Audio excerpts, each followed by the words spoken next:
Alright, good evening everyone. We're going to see the new Zoe tonight, so I thought I'd bring you along for the ride. Let's see what it looks like.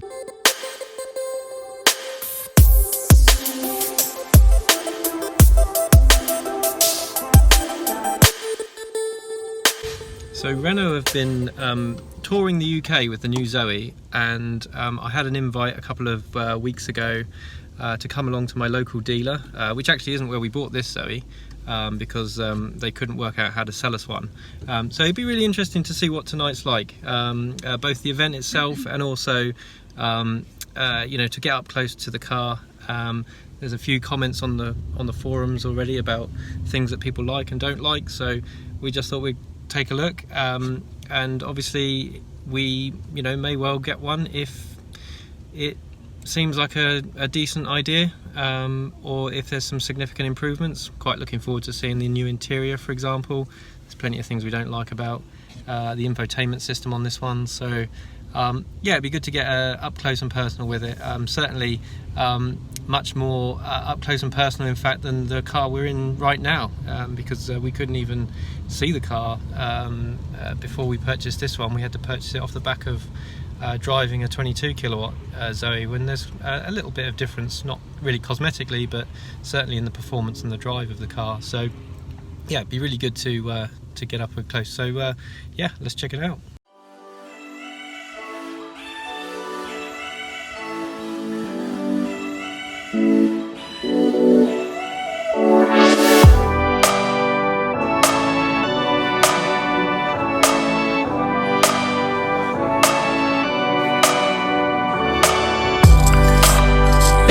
There's a lot of excitement over this side of the room, as you can see, with the ladies and gentlemen that have blue lanyards on. These guys really do believe that electric is the way forward, and I can see you guys do too. 3, 2, 1.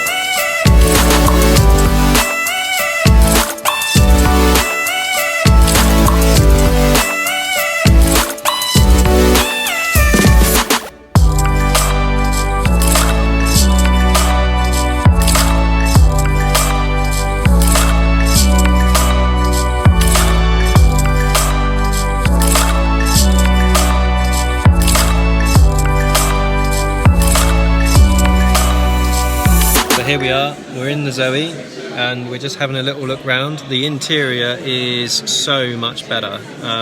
This is obviously a top of the line one, so we've got some really nice half leather and this recycled material here. This vegan leather, is it vegan leather? Yeah. Vegan leather, there we go. I'd like to see a vegan cow.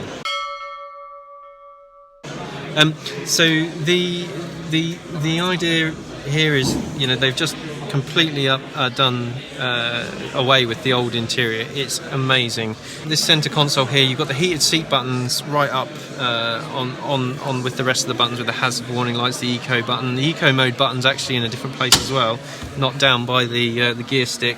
So the controls for the cruise control and for the speed limiter are now on the steering wheel only.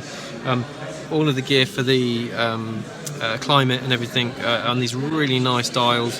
They feel really high quality as well. Loads of interest here in the Zoe. I think a good 80% of the people here are interested in the Zoe, not the Clio. There's a lot to like about the interior. Exterior wise and the rest of the car wise, it's very similar. Okay, so there are a number of safety features that I forgot to mention that have been added to the new Zoe. The first is the blind spot indicators, which are on the side mirrors. A little light comes on if there's a car in your blind spot. I've got that on the Volvo, it's very useful. The next one is road sign reading. There's a camera actually on the windscreen which looks at the road signs and lets you know what the speed limit is in the area that you're driving through. And then it's got the autonomous emergency braking, which is a little radar type device which detects whether the object in front of you has suddenly come to a stop and you're going to hit it, and it'll apply the brakes. Then it's also got lane departure assistance. I don't actually like that feature, but you know, I'm sure some people do, so that's there. All of those completely new on this car. The glove box is much bigger, so the actual usable space down here in the glove box much bigger than what we've got in ours. The glove box is really tiny. No handbrake, so the handbrake has gone completely missing. It's now a electronic parking brake. The other thing is the key does not have the preheat functions anymore, or the opening function for the electric flap. Obviously it's got the CCS charging all neatly tucked away behind the badge. The badge is a little bit more flush with the front of the car now. It's not quite as 3D in there. It's a lot smoother.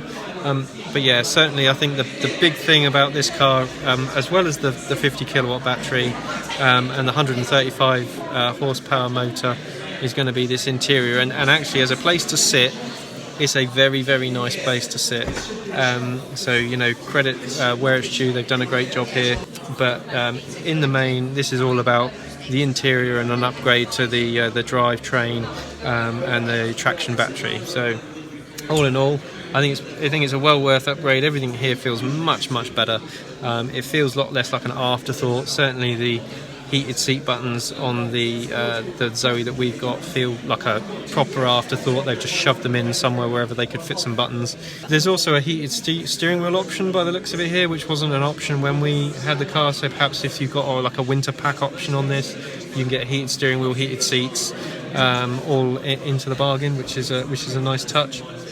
I'm a bit disappointed that the preheat option's gone off the key, because it was just so easy to just hit the key when you're having your breakfast and then come out to a nice warm car. They're saying you use the app instead, so okay, maybe if the app works and it doesn't cut out like ours has in the past, that'll be okay. So just need to really see that. I think I'd like to test drive it and see what the range is like, to see if it really is worth the extra. But yeah, ultimately this is all for us. This is all going to depend on if it costs in. So obviously we haven't had the car that long, we've only had it about a year. So does it actually cost in to change our Zoe for a new one? They reckon the deliveries are going to be early 2020, sort of February, March time here. So we'll have to go and have a look at the cost. We haven't really paid much attention to the cost, because I don't tend to look at what's in the brochures. I tend to look at what people tell me, because they tend to be two different things. So we'll see what sort of deals they're doing. If they're going to say that here, I don't know. The order book is open, so they've already had orders through this dealership. So we'll have to have a talk to them about, you know, exactly what they'll be able to offer here. But anyway, I thought you guys might like to see the new Zoe. There are events going on all around the country there, so get yourself along to them and have a look yourselves. But hopefully that was interesting. Don't forget to do all the things that YouTube tells you to do, and subscribe and all that jazz. So anyway, that's the new Renault Zoe ZE50, and we'll see you in the next one.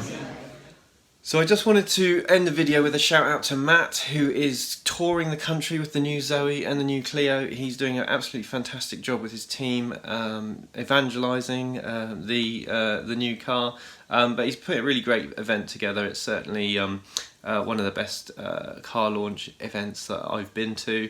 Certainly doing a super job of putting the message out there and spending time talking to everyone there. He spent a lot of time talking to me and my wife. I really appreciate that. We had a good chat. So yeah, nice one, Matt, and hope to see you soon.